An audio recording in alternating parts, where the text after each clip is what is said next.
आमचे नेते माननीय कॉम्रेड राजन क्षीरसागरजी, आमचे अखिल भारतीय किसान सभेचे राष्ट्रीय अध्यक्ष,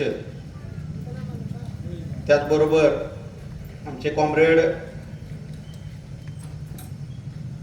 कम्युनिस्ट पक्षाचे जिल्हा सचिव कॉम्रेड नंदकुमार हत्तीकर, त्याचबरोबर आमचे मित्र भाई दिगंबर कांबळे, त्याचबरोबर आमचे आदरणीय ज्येष्ठ शांताराम तात्या पवार, त्याचबरोबर आमचे आदरणीय रामचंद्र तात्या लाड, त्याचबरोबर शिवाजी महाराज पवार व त्याचबरोबर आमच्या महिला फेडरेशनच्या लक्ष्मी माने व इथं आलेल्या सर्व बंधू आणि भगिनींनो,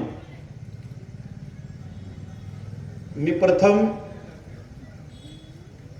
या क्रांतिसिंह नाना पाटलांच्या पदस्पर्शानं पावन झालेल्या भूमीला वंदन करून मी माझ्या भाषणाला सुरुवात करतो. मित्रहो, आपण हा लढा उभा करण्यामागचं खरं कारण असं आहे की कुणी आईच्या पोटातनं काही शिकून येत नाही. मला इथंच शिकायला मिळालं आणि ते कशा प्रकारे मिळालं आपल्या सर्वांना माहीत आहे.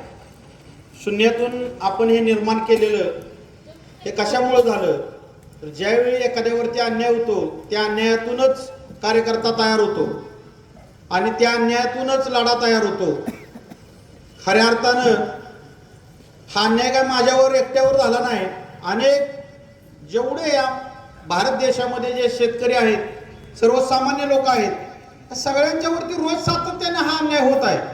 मात्र त्यामध्ये सगळीच लोक एकदम अन्यायाविरुद्ध लढू शकत नाहीत, मी मान्य करतो. मात्र आपल्याला या अन्यायाविरुद्ध लढावं लागेल. मित्र हो, सध्याच्या घडीला सरकार एकीकडे सांगतं आम्ही FRP वाढवून दिली. सरकार एकीकडे काय सांगतंय, आम्ही FRP वाढवून दिली. FRP वाढवून दिली, परंतु FRP वाढवून देत असताना केंद्र सरकारने याच्यामध्ये एक आपल्यावरती असा अन्याय केला की जिथं 8.5 चा बेस होता FRP ला, तो आता 10.5 केलेला आहे. त्याच्यावरती मी जास्त बेस बद्दल बोलणार नाही, आमचे कॉम्रेड शेवटी बोलणारच आहेत जे राष्ट्रीय अध्यक्ष आहेत ते. परंतु हा अन्याय का आमच्यावरती, कशासाठी? मित्र हो, एकीकडे सांगायचं आम्ही शेतकऱ्याला सर्व काही देतोय, सबसिडी देतोय, मात्र दुसरीकडे तुम्ही 18% 28% GST जसा माल आहे त्याप्रमाणे वेगवेगळे GST लावता. कशासाठी? म्हणजे सरकार नेमकं कुणाचं, आपलं का सत्ताधाऱ्यांच्या पैपावण्यांना सांभाळायसाठी, त्यांच्या खिशातल्या कार्यकर्त्यांना सांभाळायसाठी?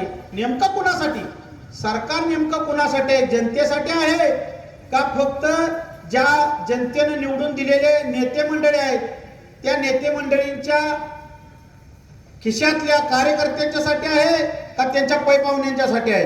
हे आपल्याला विचारावं लागेल. मित्र हो, ऊसाला प्रति टन 5,000 रुपये दर हा मिळालाच पाहिजे, तो आपला अधिकार आहे आणि तो आपण मागितलाच पाहिजे आणि आपण हिसकावून घेतलाच पाहिजे. जर सरकार आपल्याकडनं हिसकावून घेते तर आपण का घेऊ शकत नाही, पण आपण घ्यायला हाताची 5 बोटं बरोबर आली पाहिजेत. मित्र हो, आपल्या हाताला 5 बोटं आहेत. एखादी वस्तू जर उचलायची म्हणलं तर ती आपण एका बोटाने उचलू शकत नाही.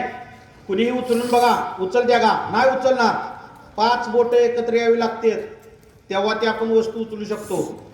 तसंच या लढ्याचं सुद्धा आहे. या लढ्यामध्ये कुणी एकटा माणूस काय करू शकत नाही. आम्ही फक्त ठिणगी टाकायचं काम करतोय.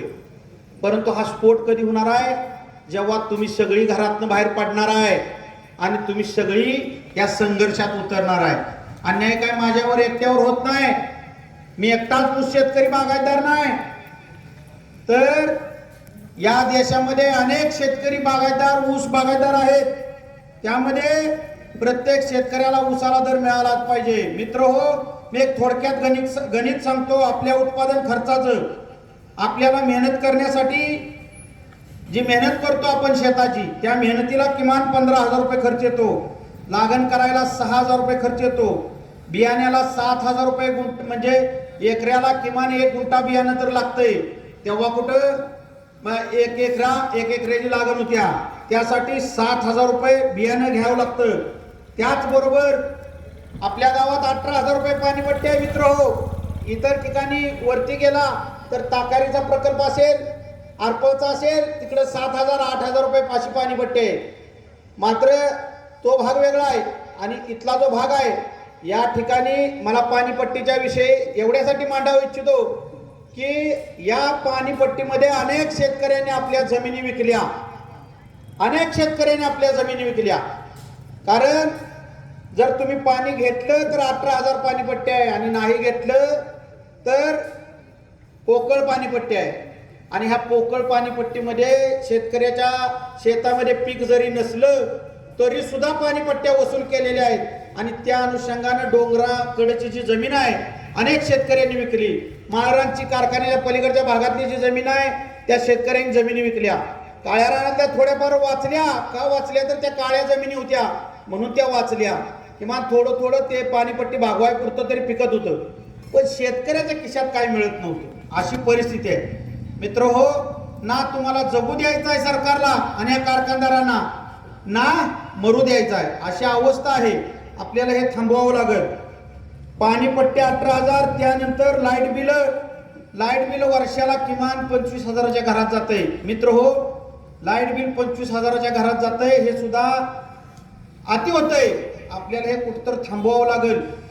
जे महाराष्ट्र सरकार इतर राज्यांना वीज पुरवतंय त्या सरकारला वीज मुबलक देणं सोपं आहे. मात्र ज्या कर्नाटक सारख्या राज्याला महाराष्ट्र वीज पुरवत होता, ते कर्नाटक सारखं राज्य जर शेतकऱ्यांना मोफत वीज देत असेल तर आपण का मागू नये? तो आपला जन्मसिद्ध हक्क आहे, आपण तो मागितलाच पाहिजे आणि या सरकारनं दिलाच पाहिजे. मित्र हो, लाईट बिल 25,000 घरात जातंय. भांगलन किमान 4 भांगलनी लागते उसाला, तर 4 भांगलनीच्या हिशोबानं 24,000 रुपये तो खर्च आहे. आणि खतांची तर किमती किती वाढल्या ते विचारूच नका. खतांच्या किमती एवढ्या वाढलेल्या आहेत, त्याच्या मागं खरं कारण असं आहे, सरकारला जो GST कर भरावा लागतोय तो शेतकऱ्याच्या खिशातनं जातोय आणि तो कर या सरकारनं माफ केला पाहिजे अशी आमची मागणी आहे. शेतकऱ्याला लागणारी जेवढी साधन सामग्री आहे ती या सरकारनं टॅक्स मुक्त करावी, GST मुक्त करावी अशी आमची अखिल भारतीय किसान सभेची घोषणा आहे. त्याचबरोबर ड्रीप जर आपण टाकलं, आता बऱ्यापैकी उन्हाळ्यामध्ये कुणालाच पाणी पुरत नाही विहिरीचं, आणि विहिरीच्या पाण्यावरती शेती करायची असेल तर त्याला ड्रीप टाकावंच लागतंय. ड्रीपला एकरी किमान खर्च 50,000 रुपयाच्या घरात जातोय. त्याचबरोबर मला एक सांगायचं एवढ्यासाठी आहे, मी शेतकऱ्याचं किमान वेतन का सांगायला लागलोय, त्याच्या मागे माझा उद्देश असा आहे की स्वतः मालक आहे शेतकरी, स्वतः मालक आहे, परंतु त्याला त्या जो कामगार मजूर आपल्या शेतामध्ये काम करतोय त्याच्या एवढा सुद्धा आपल्याला वेतन मिळत नाही. अशी अवस्था आजची आहे. तर महिला जर असेल तर तिला 300 रुपये महिला मजुराला आपण वेतन देतो, दिवसाला हजेरी देतो, आणि जर पुरुष मजूर असेल तर त्याला आपण 500 रुपये हजेरी देतो आणि आपल्याकडं कामाला येतात. तर त्याप्रमाणे 800 रुपये प्रमाणे जर आपण धरले तर 800 गुणुले 365 जर तुम्ही हिशोब केला तर 2,92,000 रुपये त्या शेतकऱ्याला व त्याच्या मंडळीला, म्हणजे दोघा नवरा बायकोंना किमान वर्षाला 2,92,000 रुपये तरी शिल्लक राहायला पाहिजेत. मात्र मित्र हो, मी हे कॅल्क्युलेशन जे सांगतोय उत्पादन खर्चाचं, 365 दिवस जो शेतकरी आपल्या शेतामध्ये राबतो त्या 365 दिवसाच्या म्हणजे अर्ध ही रक्कम त्या शेतकऱ्याला मिळत नाही, अशा अवस्था आहे. मित्र हो, मी सांगू इच्छितो की हा सगळा खर्च मिळून ड्रीप असेल, त्याचं मजूर आपण धरतोय मजुरी फक्त, तर ती 2,92,000 आहे. आणि 35,000, 24,000, 25,000, 8,000, 7,000, 6,000 आणि 15,000 ही टोटल होत्या 4,47,000 रुपये शेतकऱ्याचा त्या मजुरीच्या हिशोबानं खर्च होतोय. आणि जर समजा सरासरी 12 महिन्याचा ऊस म्हणजे सुरूची लागण, सुरूच्या लागणीमध्ये 60-65 टनाच्या वरती कुणीच उत्पादन काढू शकत नाही, कुणीच काढू शकत नाही. आपण 65 टन सरासरी 12 महिन्याचं म्हणजे सरासरी आपण सुरूच्या लागणीचा जो इन्कम आहे तो इथं काढलेला आहे 2,08,000 रुपये आणि 2,08,000 रुपये 4,47,000 वजा केले तर 2,39,000 रुपये शेतकऱ्याच्या घरातले गेले होत आहेत. मित्र हो, शेतकऱ्याची अवस्था अशी आहे की शेतकऱ्याकडे एकही रुपया शिल्लक राहत नाही. एखाद्या दिवशी त्याच्या घरी जर एखादा पेशंट असेल तर त्याला घरी दवाखान्यात नेणं सुद्धा मुश्किल होतंय. अशी अवस्था आपल्या शेतकऱ्याची झालेली आहे. किंबहुना आपल्याला हे थांबवावं लागेल. जर आपल्याला आपला उत्पादन खर्च सुद्धा निघत नसेल तर काय अर्थ आहे? जो जगाचा पोशिंदा आहे, जो या सगळ्या जगाला जगवतोय, त्याच शेतकऱ्याला त्याला जगण्यापुरतं सुद्धा जर मिळणार नसेल तर काय अर्थ आहे सांगा? हे सरकार आपण निवडून देतोय, या सरकारला आपण निवडून देत असताना हे सरकार जर आपला विचार करणार नसेल तर आपल्याला काही ना काहीतरी विचार करावा लागेल. मित्र हो, मी फक्त कारखानदारांना नाव का ठेवत नाही, त्याच्या मागचा विषय असा आहे की कारखानदार सुद्धा सत्तेतच होते.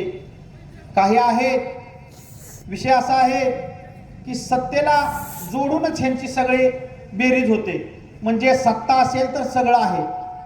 कुठलाही कारखानदार असा नाही तो सत्तेबरोबर नाही. सगळेच कारखानदार, जे कारखान्याचे चालक आहेत ते सगळे सत्तेबरोबर आहेत. मात्र आपल्याला काय वाटतंय, माझ्या पोराला काम दिलंय, माझ्या भावाला काम दिलंय, माझा वडील नोकरीला आहे, हे आहे ते आहे. अहो काय नोकरीला आहे म्हणून काय फुकट पगार देतोय का? तुमच्या घरात बसून कोण पगार देतंय का मला सांगा? तुम्हाला पगार मिळतोय तुम्ही काम केलेल्याचा.